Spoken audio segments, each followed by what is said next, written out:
Hello दोस्तों, नमस्कार। आप लोग देख रहे हैं क्वालिटी भोजपुरी और क्वालिटी भोजपुरी चैनल पर आप सभी को बहुत बहुत स्वागत है। आप लोगों से प्लीज रिक्वेस्ट है कि हमारे चैनल पर पहली बार जुड़े हैं तो चैनल को सब्सक्राइब कर लीजिए। बता दें कि एक बहुत ही बड़ा अपडेट सामने निकल के आ रहा है 1-2 घंटे के अंदर में। जी, फेसबुक पर आते हैं ये पोस्ट बहुत ज़्यादा वायरल हो गया और जितने भी प्रमोद प्रेम यादव जी के फैंस हैं उनके समर्थक इस पोस्ट को बहुत ज़्यादा शेयर कर रहे हैं। जो कि आज प्रमोद प्रेम यादव जी तेजस्वी जी के आवास यानी घर पर पहुंचे और उनके साथ में कुछ डिस्कशन के बाद किए। कुछ डिटेल में बाकी जानकारी आप लोगों को बाद में बता दिया जाएगा कि क्या बात हुआ क्या नहीं।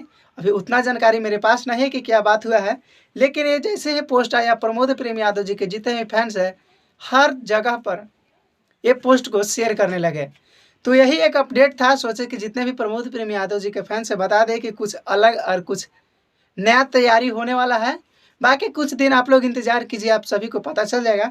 प्रमोद प्रेमी यादव जी आज तेजस्वी जी के साथ में मिलकर कुछ पोस्ट भी शेयर किए। तो यही एक अपडेट है। बाकी मिलते हैं एक नए वीडियो और एक नए अपडेट के साथ। तब तक के लिए जय हिंद, जय भोजपुरी।